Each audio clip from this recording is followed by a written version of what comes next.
The next evidence we look at is the evidence of Abraham.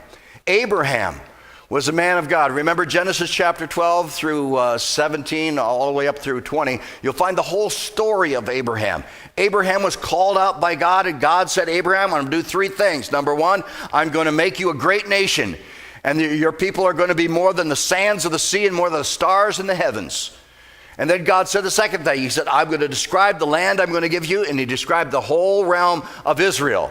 I think that ought to be brought up to the Palestinians today and say, this is a contract that goes way back in history. And God defined the limits of that and said, I'm going to give you every piece of that land as your inheritance. And the third promise was this: I am going to give you a son of your own flesh and blood, and he is going to be the beginner of that lineage. And I'm going to give you children more than the stars in the heavens and more than the sands of the sea. You remember that story and the struggle that he went through. Abraham was 75 years old when God gave him that promise. And Abraham was 99 years old before God fulfilled that promise. Abraham and Sarah began to become elderly people. Even in that age when people lived longer, they were elderly and past the age of childbearing. In Romans chapter 4, it describes his faith as hoping and believing in God against all hope. Here's an old man, 99 years old. Who's the oldest person here? How old is he? There's two old guys that are pointing at each other. Which one's the oldest? Somebody tell me. See, they're pointing at, okay, how old are you?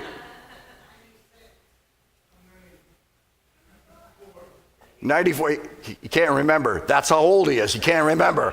Okay, who else? 96. Give her a round of applause. 96.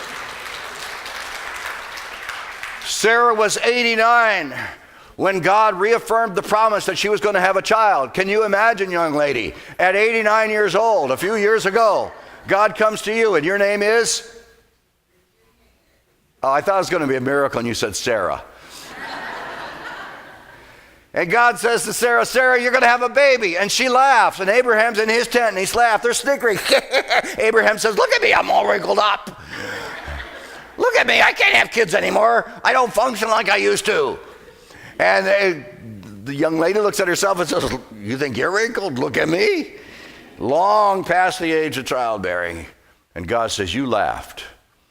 But about this time next year, you will have a son. A year later, Isaac was born.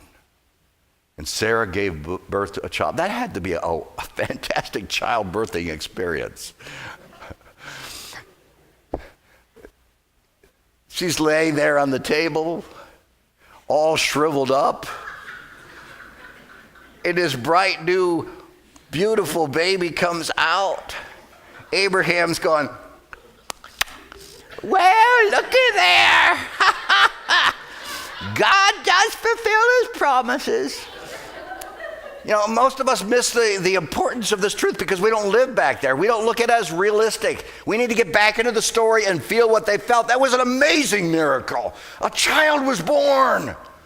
And then a few years later, the young boy had grown, and God says, Abraham, I'm going to test your faith. I want you to take Isaac up to the Mount Moriah, and I want you to offer him as a sacrifice to me. Abraham probably went crazy. What am I hearing? This can't be God. But knowing the Lord's voice, he took his son up to the mountain. His son was carrying the wood and carrying the fire, and they had everything they needed for the sacrifice. But Isaac says, Dad, here's everything we need. We got the wood, we got the fire, we've got the everything but a lamb. And Abraham had a tremendous statement of faith. He said, God will provide himself a lamb. And just as he brought the dagger up to slay his son, I'm sure he was praying all the way, oh Lord, deliver us. Oh Lord, do your promise. As he was about to come down, the angel of the Lord said, stop, you've passed the test. And then there was a ram caught in the thicket, and they took the ram and put it on the sacrifice. And Abraham called that place Jehovah Jireh, the Lord will provide. Right after that he says, and on this very mountain God will provide a lamb.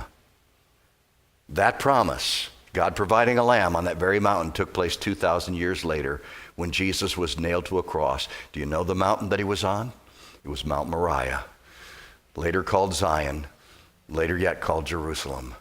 Jesus fulfilled the promises. What a wonderful story of God's faithfulness. God is faithful. God doesn't lie. He doesn't cheat. He doesn't deceive us. He doesn't put bribes in front of us to try to do his will. He is a true God. The fourth one is the story of Moses, and I would include in that Joshua and Caleb.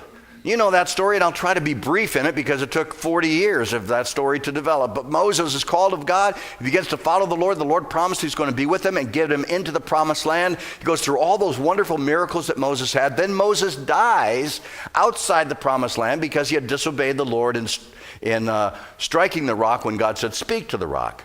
And Joshua takes over and goes into the land because Joshua and Caleb were the only two that believed God when they went in to spy out the land, and they trusted the Lord. There's a wonderful story. At the end of Joshua's life, at the end of Caleb's life, both of them give testimony of what the Lord has done in his faithfulness. In Joshua 21:45, he says, the Lord has been faithful to all his promises through all of these years, and he fulfilled every one of them. Not one of them was lost.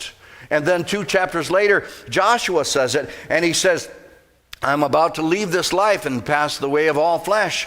And I want to give testimony that all the precious promises that God gave to Moses, his servant, have been fulfilled. Not one of them ever failed to be fulfilled. Woo! What a wonderful testimony. God saying through all of these years, he was faithful. Now Caleb comes to give the testimony, and he gives his testimony, and he says, I am now 85 years old. And when we were about to go into the land and the people did not believe God's promises, and God said, you'll spend 40 years in the wilderness, he said, I spent those years, but today at 85, I am just as strong as I was the day that we were going to enter into the promised land. That's amazing. That's amazing. And then he goes on to say, our shoes did not wear out and our clothes did not wear out on our backs because of the promise of the Lord. And he said, now give me the inheritance promised to me, and I'm 85 years old, but I'll go in the land and I'll beat them myself because the Lord is with me. I tell you, that's a wonderful, wonderful testimony of faith in a faithful God. God was faithful to the people that believed his promises.